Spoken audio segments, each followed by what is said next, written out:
হৰিনাম কীৰ্তনেৰে মুখৰিত হ'ল যমুনাৰ পাৰ।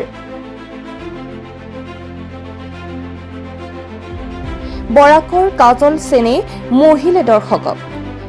হোজাই আৰু কাৰ্বি আংলং জিলা সীমান্তৱৰ্তী ঐতিহাসিক মৌডঙা গাঁৱত 5দিনীয়া বিস্তৃত কাৰ্যসূচীৰে আয়োজন কৰা হৰিনাম কীৰ্তন ভাগৰ সফল সামৰণি পৰে।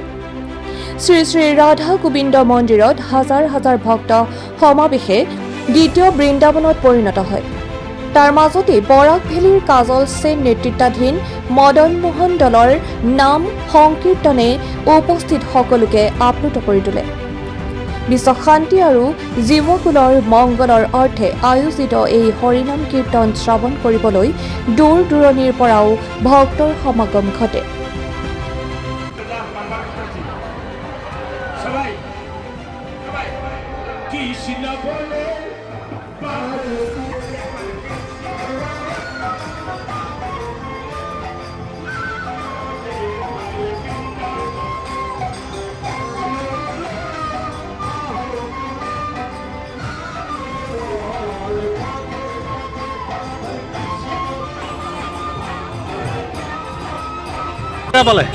বহুত ভাল লাগিছে।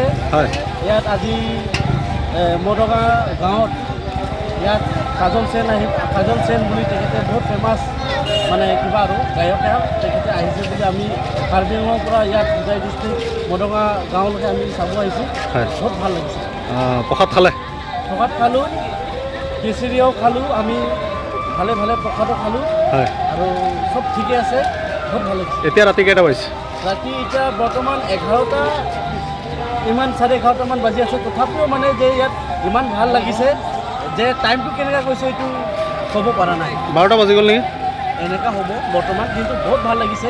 এই কাজল সেন বুলি এটা ছিংগাৰ আছে, তাত একদম ভালকৈ আমি চাই আছোঁ যে টাইম সময় কেনেকৈ গুচি গ'ল সেইটো মানে আমি ধৰিব পৰা নাই। সেইকাৰণে এতিয়া 11টা 11:30 12টা বাজিলে, তথাপিও এতিয়া বহুত ভাল লাগিছে আৰু বহুত মানুহ আছে ইয়াত, বহুত ভিৰ আছে। হয়, আজি 4দিনীয়া কাৰ্যসূচীৰে হৰিনাম কীৰ্তন হৈছে মৌডঙা।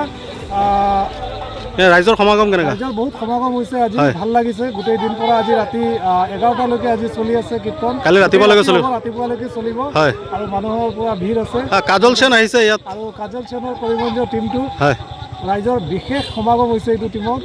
ভাল লাগিছে মৌডঙা হৰিনাম কীৰ্তন। প্ৰতি বছৰে হয়? প্ৰতি বছৰে হয় আৰু সকলো ৰাইজক ধন্যবাদ। ভাল লাগিছে আজি, ইমান সমাগম হৈছে।